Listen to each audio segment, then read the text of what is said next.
Allow me to introduce myself. I am Claire. I am 46 years of age. I have been in a new marriage for 2 years now, without biological children, without pets, and without arms to embrace each morning. Simply a wooden cabin nestled in Asheville. In this serene space, I cultivate my lavender-hued tales during the afternoon, patiently anticipating my husband's return from each business journey. This week, he has ventured back to New York once more. Once more, I find myself alone at home, as is often the case. That evening, I prepared dinner on my own.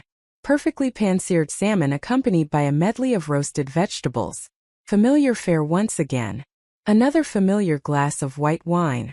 I activated the familiar jazz playlist. Seated in the kitchen, enveloped in the soft golden glow of the pendant lamp. It seemed as though I was trapped in a performance that had been endlessly replayed for the last 2 years. The gentle partner who understands the art of solitude. At that moment the doorbell chimed. I recoiled. The clock struck 8 in the evening.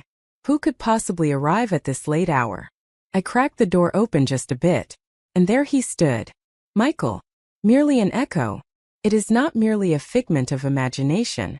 Not merely a specter. Yet him. He stood in the porch light as if he had never departed. As if 2 decades hadn't slipped away since we parted ways on that college lawn. As if my whole existence had taken a different path after that instant. His hair had taken on a grayer hue. Unfamiliar lines etched themselves around his eyes. Yet those eyes, oh those eyes, they remained exactly the same. He remained silent for a moment. I didn't either. He gazed at me, gentle and hesitant, as if seeking approval to re-enter my realm once more. At last he spoke. Greetings, Claire. Only that. 20 years in one sound. I ought to have closed the door. I ought to have inquired about his presence. What led him to believe he could simply materialize after 2 decades of absence? Yet I chose not to. I took a step back and swung the door open wider. Step inside. I invited. As if I were completely composed within. As if my heart was unwilling to forget all that I had labored to conceal. We gathered around my kitchen table, the very one where I find myself dining alone each evening. 2 glasses of wine shared in our midst. The familiar jazz echoed.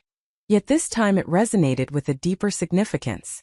I hesitated to pose the questions that lingered in my mind at the outset. Where have you wandered off to? What is the reason for this moment? Are you aware of what you abandoned?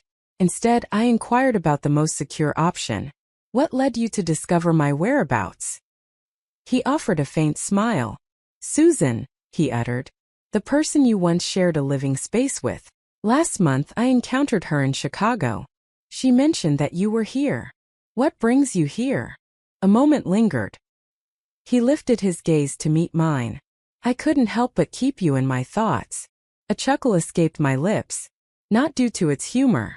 I found myself at a loss, unsure of the next step to take. Do you really believe that's a phrase people utter after 20 years? No, he replied. It's not a common expression. It's an experience that resonates within individuals. Each time I envisioned a life devoid of your presence, the weight of that absence pressed heavily upon me. I found myself at a loss for words in response to that. I found it hard to accept the reality of it. The last time I laid eyes on Michael, we were both 26 years old. There I stood on the sidewalk, tears streaming down my face as he turned and walked away. To accept a position on the other side of the nation, to pursue a vision that left me behind. And now here he stood, requesting to grasp a strand I had previously interlaced into my history. The hands of the clock crept beyond the stroke of midnight. Our conversation lingered on. Recollections. Time-worn humor. That weekend in Vermont was unforgettable. The art of crafting letters, a cherished practice now overshadowed by the advent of cell phones. He recalled the blue sweater that I would often pilfer from his closet. I recalled the manner in which he would recite poetry, his voice resonating through the air, as if each word was crafted solely for my ears. At last he rose to his feet. I ought to take my leave, he remarked. I inclined my head in agreement. He strolled toward the door, then came to a halt. I'm not here to destroy your existence, he remarked. I've come to find out if you remain the woman I once adored. So are you feeling let down? I inquired. He wore a smile. "No," he replied. "You surpass all my memories of you." And just like that, he vanished. With a decisive click, I secured the door after him, extinguished the lights, slipped beneath the covers still clad in my clothes, and reclined there, gazing at the ceiling, as the echoes of yesteryear rapped gently against the confines of my heart, as if it had always been there. I reassured myself that it was merely a fleeting instant, a fleeting moment, a glimmer from days gone by, a fleeting encounter destined to return to the quietude from whence it came. That was the mantra I repeated to myself in the quiet hours following Michael's departure. Yet that was not the reality. The reality is, he occupied my thoughts incessantly. Perched in my writing chair beside the window, I cradled a steaming cup of coffee, feigning engagement with the second chapter of a novel that had long since lost its appeal. Yet my fingers lingered above the keys, as though each character I ever created suddenly lost their depth, in contrast to the individual who once guided me in experiencing the depths of emotion. I believed I had moved beyond that particular craving. It slips into your heart uninvited, and stirs a longing for the dreams you vowed to leave behind. For 2 decades, Michael existed as a mere specter, a recollection that resurfaced solely in the presence of melancholic melodies and solitary hours of the night. Yet now he had returned to reality. That was perilous. 2 days went by.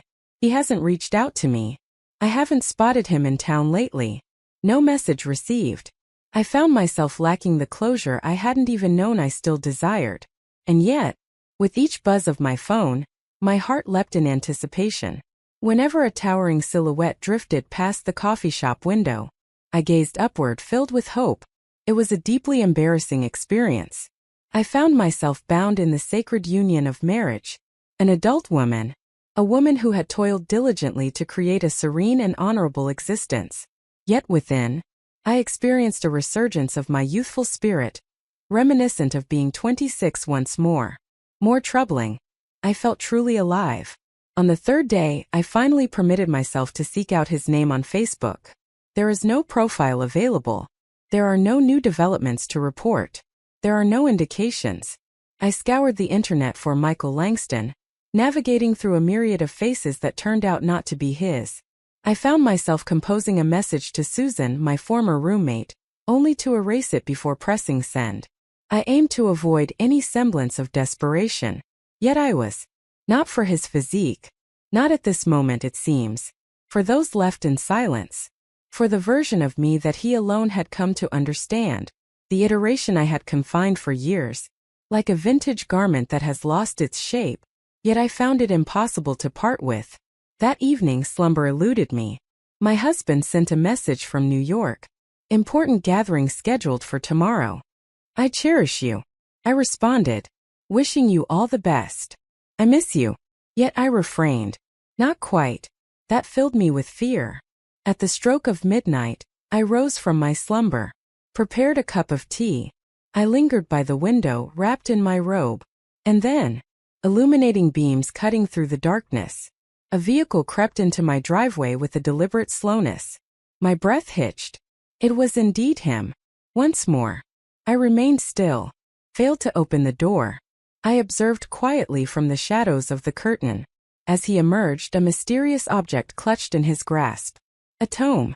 It belonged to us, a creation of our own. A compilation of verses we once shared in unison, marked with our reflections in the borders. The very one I believed I had misplaced during my recent relocation. He set it down softly on the welcome mat. There will be no knock this time. Only quietude. With that, he drove off into the distance. Once he had departed, I turned the handle and opened the door. Grasped the book with trembling fingers. Within lay a note. A fragment of our existence continues to dwell within these pages. I'm uncertain about your desires, Claire. Yet I'm not prepared to bid farewell once more if you aren't. I found myself standing there, my bare feet meeting the chill of the ground beneath me. The book held tightly against my heart. Heart racing. I found myself equally uncertain about my desires. Yet I was aware that it was far from silence. The following morning I reached out to him. An hour passed as I painstakingly dialed. And another 10 minutes until the call begins. The phone rang once. On the other hand, And then came his voice. Claire. As if he had anticipated my arrival all along. As if he had been poised by the phone, anticipation hanging in the air. Our words were few. I merely inquired whether he remained in town. He agreed. I asked, "Would you like to grab a coffee?" He remarked, "I was hoping you'd inquire." Our paths crossed at the charming cafe nestled by the serene lake. The very same establishment that once thrived as a bookstore in the early 2000s. We lingered by the window. 2 lattes shared in our midst. A solitary table. Countless unspoken words linger in the silence that separates. In the light of day he appeared transformed. Not quite as spectral. More like a man who had experienced an entire existence separate from my own, yet somehow retained the precise contour of my laughter. He grinned as I added an excessive amount of sugar to my beverage. "You continue to do that," he remarked. "I didn't realize you were paying attention." "I have always been aware, Claire." Our conversation stretched on for hours, concerning all matters, concerning the void, where he had wandered, to the place I had ventured. How we never penned another word after that final farewell. How his mother had departed the previous year. I experienced a miscarriage once. How neither of us had transformed into the individuals we once envisioned ourselves to be. And yet, there we found ourselves. There remains an air of incompleteness. At one moment, our fingers lightly grazed the surface of the table. I remained steadfast. He didn't either. In that fleeting instant. "One moment, please." The burden of rings and vows, along with 20 years, dissipated into the ether. It was merely the two of us. Claire and Michael. Prior to the errors. Prior to the diversions. As we departed from the cafe, the sky had transformed into a soft shade of pale blue. Nearly white. A sky that seems to pause, as if in a moment of anticipation. I escorted him to his rental vehicle. As he turned the handle and pushed the door ajar, a moment of uncertainty washed over him. "May I pose a question to you?" I gave a slight nod. "Do you find joy in your life?" It was a straightforward inquiry, yet it broke something within me, for I had never summoned the courage to pose the question myself. "I'm not sure," I murmured, and I truly meant it. As if joy had become a distant recollection, an experience I once possessed, yet now eludes my ability to articulate. Michael cast his gaze upon me in that moment, as if he were striving to commit every nuance to memory. And then he uttered the words that will forever linger in my memory.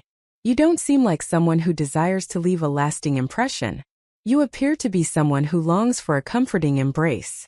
I refrained from kissing him. Not at that moment.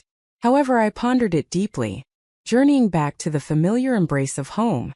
Throughout the entire process of preparing dinner, I refrained from eating, all the way to bed beside a man whose voice had softened with the passage of time. In the stillness of the night, I found myself dreaming of the vibrant days of being 26 once more. The breeze dances through my hair. In the embrace of Michael's arms. Of a version of myself I hadn't revisited in decades. Upon awakening, the pain in my chest whispered truths I could no longer dismiss. This did not bring closure. It was a portal. I found myself unprepared to close it off. My husband remained in New York. His messages had grown increasingly brief. Increased commerce, diminished warmth. "The flight has been delayed. I'll be home on Thursday.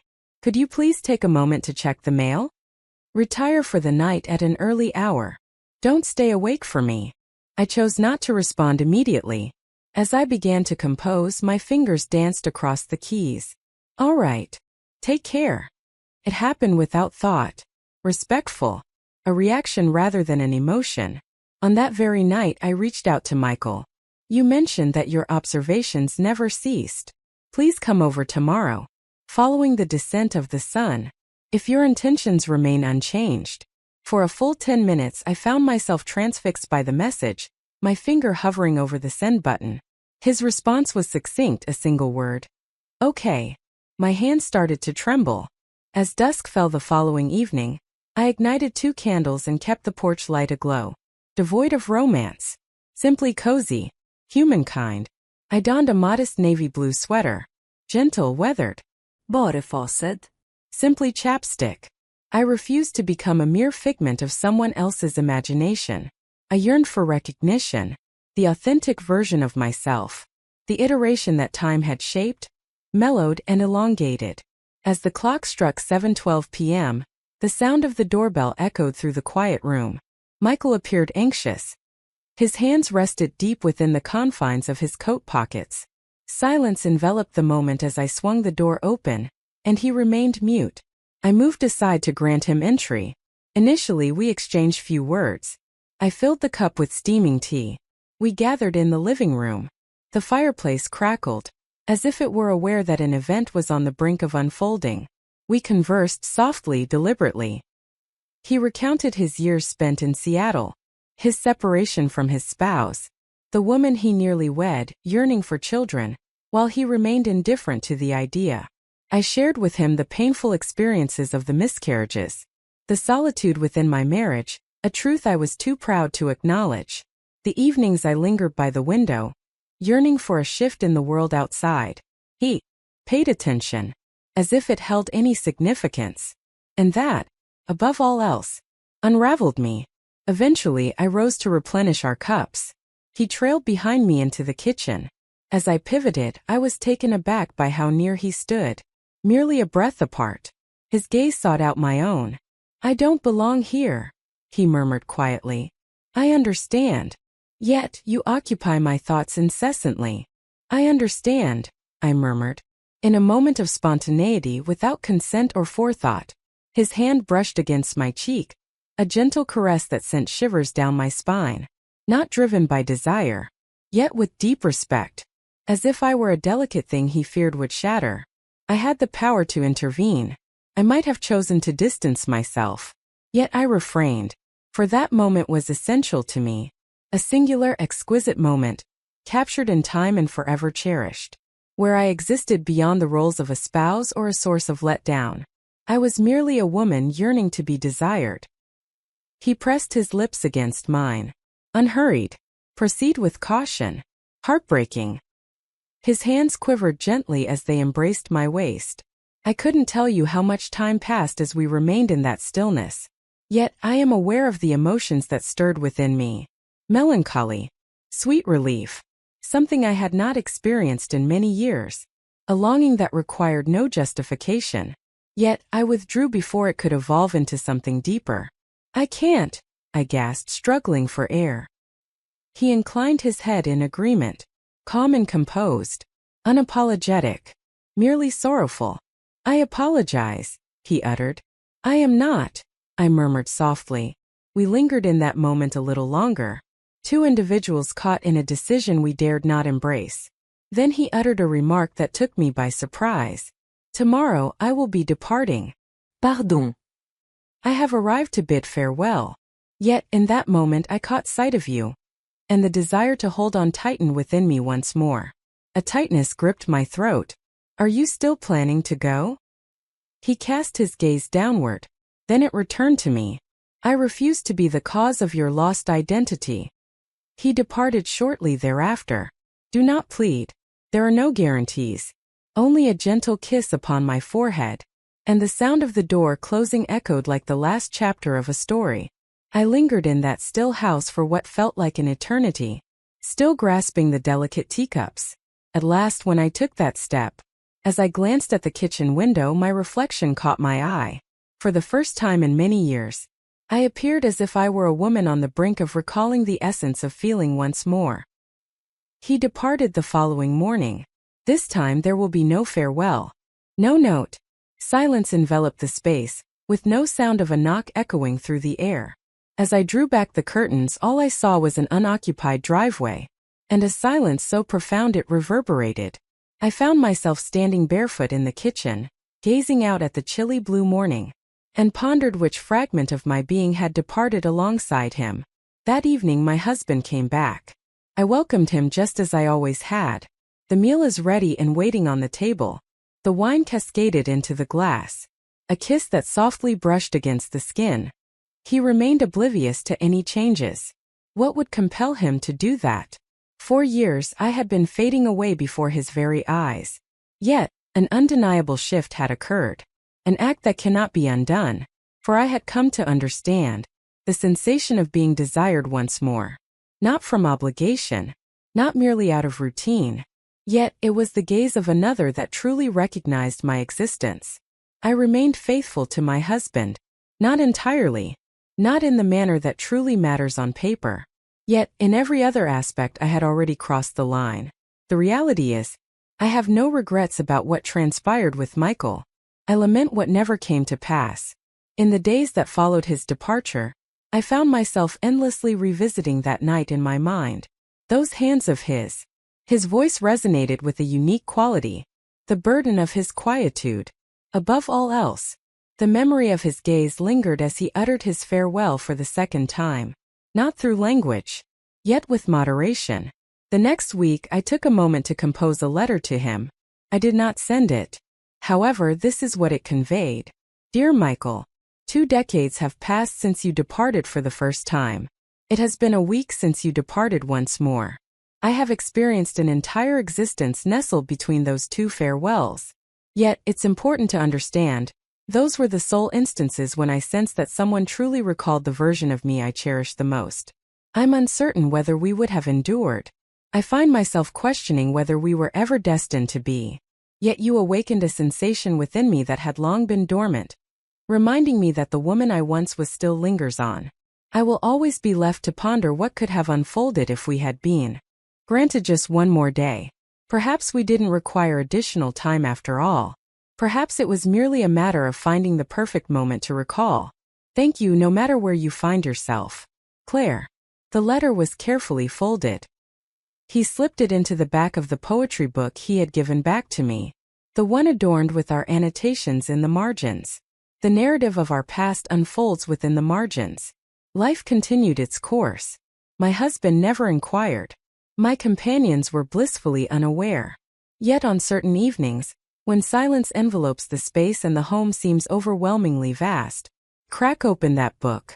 I revisited the verses that once captured our hearts, spoken aloud, gently, to nobody. In those fleeting moments, I allowed my mind to wander back in time. For even when we cannot hold on to those we cherish, at times the mere act of recalling them can be sufficient to sustain our very essence.